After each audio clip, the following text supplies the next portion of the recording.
Hey everyone, TJ here, one of your TalentBin product specialists. Welcome to webinar number 2. Just as a quick reminder, these webinars are designed for you, our customers, kind of based on what we as product specialists get out of our kickoff calls and training calls with you, things that are best practices that we see over and over that we would like to share with you, or things that we maybe don't get to in our scheduled calls because we run out of time and we only have so much time to speak with you guys on the phone. So once again, welcome. Happy early Thanksgiving to everyone, just a couple days away. Hopefully you'll get some time out of the office. Our session today is titled Don't Gobble Away Your Sourcing Time. It's all about maximizing your efficiency within the product. We know your sourcing time is very limited.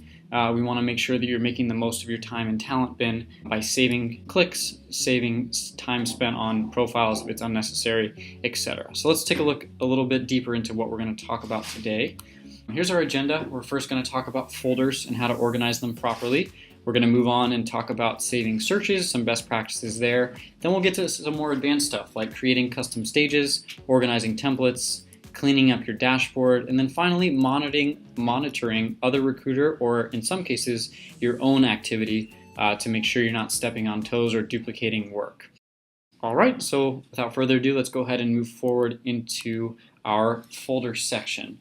Probably the first thing after account preferences that we talk about on our training calls with you are setting up folders. Very important that you create a folder for everything you're working on because that's how everything is saved in the product. First things first, when creating a folder, you need to kind of distinguish whether it's for a role that you're currently working on or something that you're building a pipeline for the future. So in the first case, this is probably the more common scenario. You're building a folder for your current Reqs. We want to be really, really specific here when we name this folder, and a couple reasons why. Let's talk about these best practices. First, include recruiter name if you're sharing a bin or if this is a multi-seat bin with many recruiters. You want to make sure you distinguish who's working on what. Including a client name, obviously on the agency side, would be important. The name of the position or the main skill set. So if you look at my example up above, I put web developer. You could easily put JavaScript, Java, depending on whether it was front end, back end, the different technologies that you're going to use. Because as you can imagine, you're probably going to recruit for a number of developers over the course of a year that have similar skill sets. You want to distinguish these Reqs from each other. Next best practice, include a location. Unless you're recruiting in the same city over and over again, which is possible, it's a best practice to include location. And finally, job rec number. This is a best practice we see with a number of recruiters, something we want to share. If you have a number for that position, might as well put it on there. It's definitely going to help you distinguish because you won't have Reqs obviously with the same number. So, and then finally, just remember everything we do in TalentBin is going to be saved at the folder level, so I wanted to call that out. That's why this is so important. Okay, so now let's look at the other scenario, building pipeline for the future. In this case, naming your folder with a broad or generic title might be okay. If you see my example here, I have it labeled as TJ JavaScript San Francisco. In this case, I'm not working on a Req currently, for our company here, but I'm actually building a list or a network of JavaScript candidates that I'm going to reach out to in the future. Why would you do this? Well, maybe you're sourcing for a current role and you come across candidates that aren't 100% perfect for that current role, but they're still really good JavaScript candidates in this example. Somebody that I'd want to network with and then probably reach out to either for another role down the road or let them develop their skills for another 6 months before I reach out. That's a case where I might want to use this. And then maybe you have some time right now. I know we're entering the holiday season. I know you're really excited to sit by the fire with your cup of hot chocolate and source in TalentBin for hours and hours. I know that's what you're planning on doing. So this would be a great example of how to use the bin at that time, right? Because maybe hiring is slow right now or candidates aren't quite ready to move. They're thinking about moving in the new year. Let's build a list and let's start networking with those people now and gathering email addresses, etc., so that we're ready to go when the new year hits. Okay, so let's go ahead and keep going. Remember, you can actually send candidates to any folder when you're staging them. This is on the top right of any candidate profile. When you're going to stage someone, notice here in my example, I want to mark this candidate Evan as promising because he has great JavaScript skills, which is what I was looking for. But in this case, the role that I'm searching for right now, he's not quite a perfect fit. I know Evan has been moving back and forth between Detroit and the Bay Area because he's a student of University of Michigan. So he might fit into my JavaScript pipeline folder, but not my current folder because I'm waiting for him to relocate. So I'm going to put him instead in my JavaScript pipeline folder, unchecking the box here, checking the box for my pipeline folder, and then saving. Okay, just want to remind you that you can do that. I think a lot of people look over that or forget that that's an option to you. So definitely take advantage. And then finally, organizing your folders to minimize clicks. Once again, we know how valuable your time is. And I've been using this product myself to recruit for candidates here at TalentBin, and I noticed that when I click around a lot between my mailbox and my sourcing tab, sometimes my default folder comes back up, which is the top folder by alphabetical order in your bin. So really valuable tool here would be to hide those folders. Okay, so that means I'm going to hide folders I'm not working on right now with clicking on the little eyeball here, and then when I go back and forth between my folders, the folder that I'm working on is going to stay locked in. Okay, other options to you are editing folders. If you come away from our session today and you're like, wait a second, I've been naming my folders all wrong for months now, and you want to go back and change the names, go ahead. Use the edit, the pencil. And then finally, you can close old folders or delete them. Not sure I'd recommend that unless you literally made a mistake, and that's something you're never ever going to want to visit again. And then finally, I highlighted this here. I don't think many people know about this feature, but you can actually search across all folders. My colleague Jeff has a great video on this on our support site. He calls it the God search. You can literally, if you remember there's a certain candidate that you found and you didn't remember what folder they were in, maybe you have 6 different JavaScript folders, you could search across all folders and find that candidate by name. More questions about that though, definitely visit that video on our support site or reach out to one of us, your specialists. Okay? So that's hopefully going to help you minimize some time clicking between folders or accidentally saving things in the wrong place. Okay, so now let's move on. Let's talk a little bit about searches. After we go over folders in anyone's talent bin, the next step is to build out our search query and then go ahead and save that. The most important thing I can get across to you before we go into more detailed tips are, literally save every search you run. You don't want to waste any time by recreating a search. Okay? So here we go. Always save your searches, like I just said, exclamation point, right? It's unfortunate when we as specialists jump into your bin and we find that there are more folders than searches. That's not good, right? That means that you made folders and you did some work, but you didn't save anything. So it's kind of sad for us to see, and we want to help you as best we can. So please remember to save them and use some of these best practices here. Number one, make sure you save multiple searches, right? It's really easy to make one search string and then change that string by just requiring additional contact vectors. Okay, I want email or I don't want email. Or I want to see a LinkedIn, I want to see Twitter. Those are some easy things you can do to change a search, and you can save both. And then also you can change required terms to a plus or a nice to have. I always run my searches with required the first time, and then I'll change some of the really hard to find technologies to a plus, and I'll run it again and I'll save both versions. Even if my first search only had 3 candidates, that's worth it to me. I want to reach out to those 3, but then I want to find some more. So I would change my search and save that one as well. Next, search string naming conventions. Take a look at my long search string up here. Obviously an example format, right? First, put the recruiter name. Once again, this is for shared licenses. If you're the only person ever logging in, well then less relevant for you.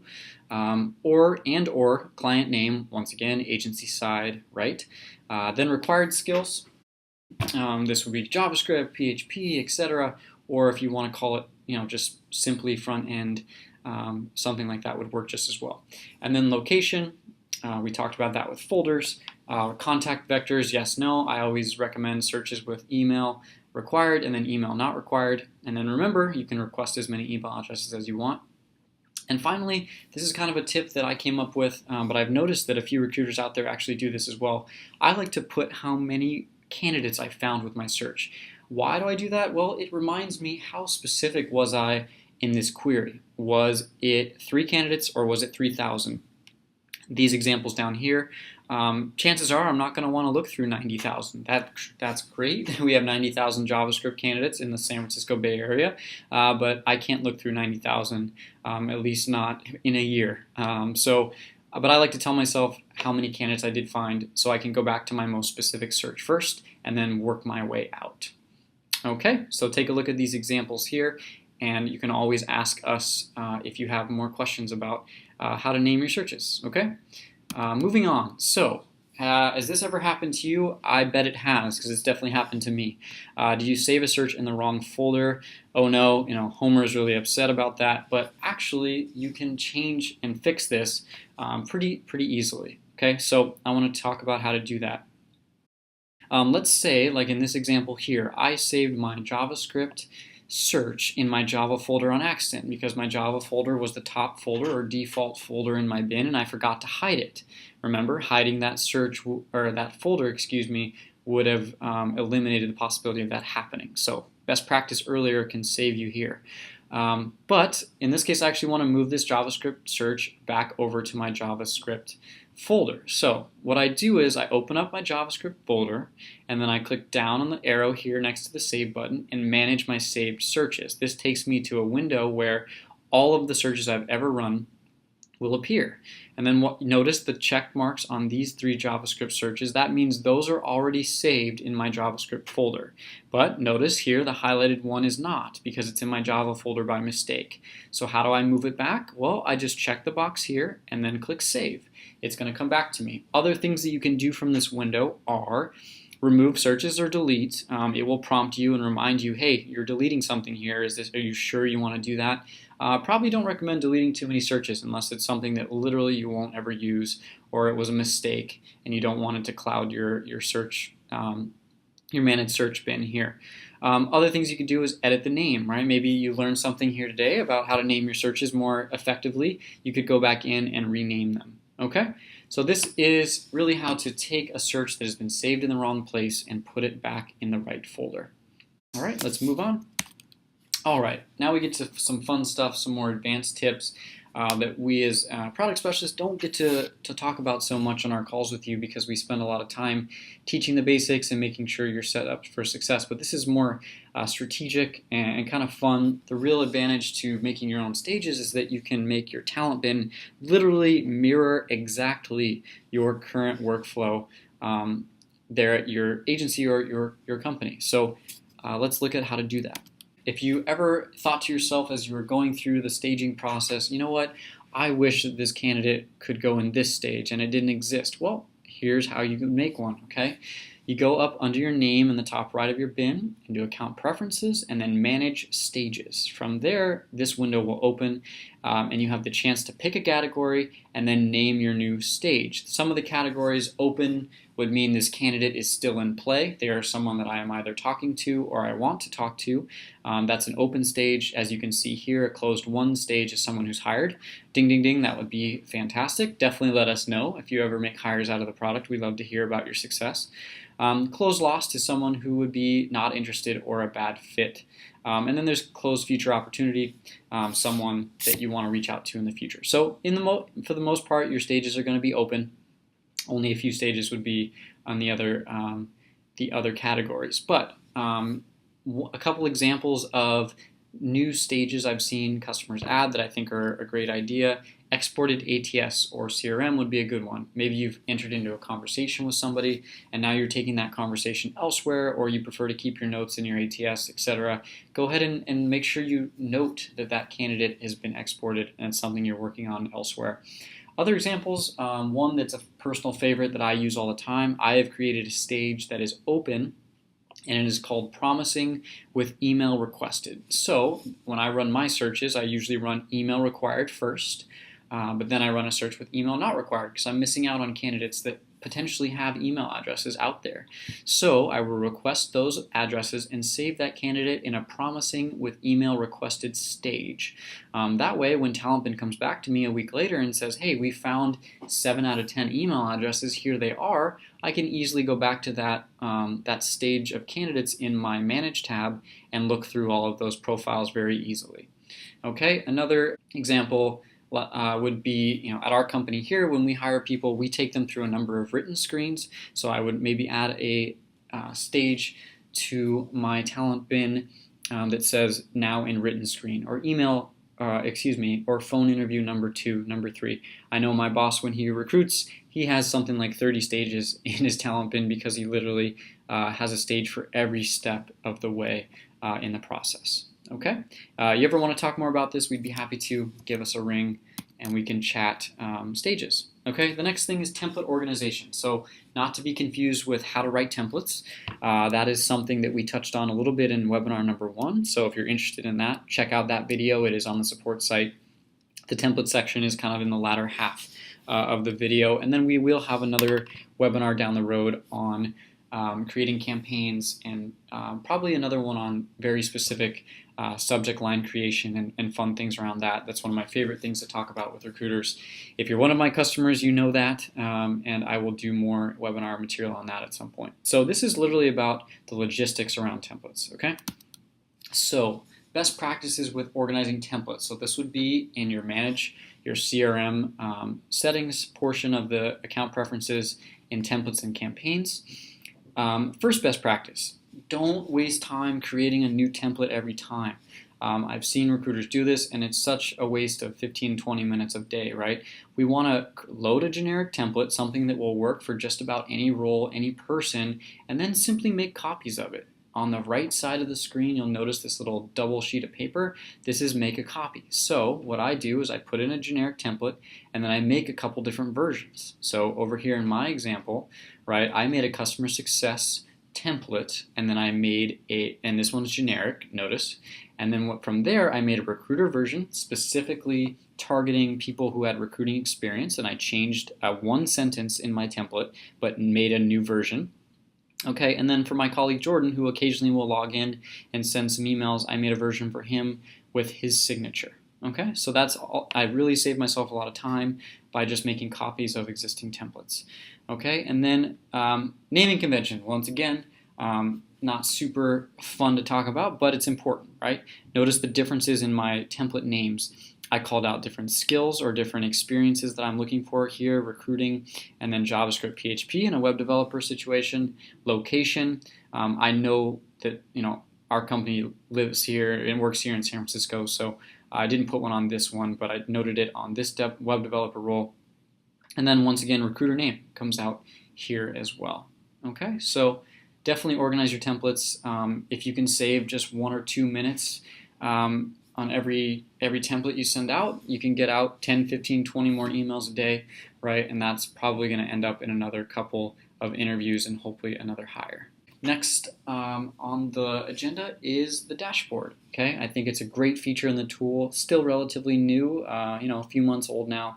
And I think a lot of recruiters ignore this feature, and I think it's really sad because I've literally firsthand see the dashboard be very valuable. And back to our theme of efficiency, right? If you only have a few minutes to source that day, I know a lot of days that is the case, use the dashboard. It is your best friend. It will tell you what we think is the top priority action item, and it's really accurate because it's based literally on the emails you send, the staging you do, and then what candidates are doing with your emails. Are they clicking? Are they opening? Etc. So let's see how we make it really useful. Keep your dashboard tidy. So many dashboards I log in and I see that action items are a month old. We want to make sure that we're in there frequently taking action. And that leads me to my first best practice. Take the appropriate action. If we're telling you that someone wrote you an email and you need to respond, yeah, you need to respond to that person. That's potentially a hire waiting in your inbox, right? So we're going to tell you that. We're going to tell you what we think is important. Take the appropriate action. Or maybe that action isn't relevant anymore. We want to dismiss by closing. You would click on the dismiss by closing button here and a number of stages will appear. Okay, click on one of those stages. Maybe this person called you back and now they're in the phone screen stage, or they said, you know what, I'm currently happy where I am, but here's a list of my friends, but they are themselves not interested, or they're a future op. Okay, but maybe you come in here and you say, wait, I want to dismiss this, but there's not a stage that really fits. Well, guess what? Go back and make a stage like we just talked about a minute ago. Go ahead and make as many stages as you'd like so you can use them in the dashboard to keep yourself organized. And then finally, just keep an eye on this, right? I think even today I logged into my bin and noticed there was something that I looked over, I missed because I'm super busy, and a candidate got back to me, right? So every time you log in, take a quick peek, make sure you're not letting anything slip through the cracks. This is literally designed to keep you efficient, firing on all cylinders. Take advantage of it. And finally, our last topic for today is monitoring other recruiter activity, or in many cases, your own activity. You can be that other person, right? That you want to make sure you are keeping an eye out for things that have already taken place. There are a couple of places in the bin where this is recorded. The first one, I think, is one of the greatest features in this product that most people don't know that it even exists, okay? So when you are running a search, keep an eye out for what we call activity icons, all right? So in the case of my colleague Jordan here, I ran a search for him. Okay, notice that next to his name appear these little gray icons. Okay, if you hover your mouse over, like I did here, you see the little, Mickey Mouse hand there, clicking on that. Notice that Jordan is actually staged in 4 other folders, including attempting to contact in JJ test, right? So what that means is he is staged in 4 other places already, and one of the recruiters is reaching out to Jordan, which actually in this case is him reaching out to himself in his test folder. Okay, so now I know that, and I can, once again, when I click on this, all these little bullet points on previous activity are going to appear. So notice that I viewed this profile just a few minutes ago, but then Jordan in his folder JJ test actually reached out to himself 15 days ago, and then he's also in discussion, so he replied to an email in this New York folder. And by the way, it mentioned 4. Well, we can click out and see down here what those other 2 folders are. So obviously Jordan's really popular, really skilled. He's great with a frisbee, word on the street. So he's been reached out to a few times already. I want to know that, so I make sure that I don't double up on activity. But let's say I want more information. Right, this gives me a kind of Cliff Notes version of what's happened with Jordan, but I want to see more detail. I want to see maybe what those messages look like. Well, I can click into his profile, and there will be a more robust candidate history section. Okay, you guys are probably more familiar with this part of the profile because it's larger and it's on the right side of any profile you look at, but we're going to have a detailed history here of what's been going on with the candidate. And why is this important? Well, we want to make sure that, once again, we are maximizing our time. It would really be a waste of time if we were reaching out to candidates that other recruiters had already reached out to, or that we have already reached out to, and we definitely want to make sure we are not spamming the universe, sending candidates emails over and over again. But think of another case where this might be valuable. Maybe I realized that I reached out to Jordan 6 months ago, and he actually told me, you know what, check with me in 2015. And I forgot to set a task on Jordan, or I forgot to put him in my future opportunity stage. Well, now I realize, oh wait, I want to check out that conversation, and then I want to reach back out to Jordan, and I want to reference that. Say, guess what? You told me to reach out in 2015. Well, here I am. Let's talk about this. Or you're still happy where you are? Well, send me a list of your friends, right? We always are trying to move candidates forward in one way or another. Even if that means collecting a resume or getting a referral network for the future. So that's kind of all in terms of the content here, with making sure that you're not doubling up or stepping on other recruiters' toes by checking out the different places on the bin with activity icons and then history sections of the profile that call out activity. So that kind of concludes all of the slide portion of the presentation. If you ever have any questions on this material, please come to us. There are a couple ways to get your answers, right? The first being support.talentbin.com. My colleague Jeff is amazing. He creates articles, videos, all different kinds of content on our support site. You can literally search in the search bar here any questions you have. Like, so maybe you want to talk about custom stages a little bit more. You click in there, write custom stages. Chances are a video comes up. Maybe a link to this webinar video will come up, and then probably some articles as well. Check out our webinars there. We will have another one coming up in December. Theme yet to be determined. I'll let you know as soon as that's available. But check out our old videos. We make these once again for you. We want you to make the most of your time in TalentBin. We want you to make hires. That's why we exist here at the company. So once again, check out our sports site. Come to me with any questions. My name is TJ, one of the product specialists here, or come to your personal manager, whether that's Kevin, Jordan, Corin, Jeff, Adam, or Luke. So definitely come to us. We're always happy to talk. And I look forward to seeing you at our next webinar. Thanks, everybody.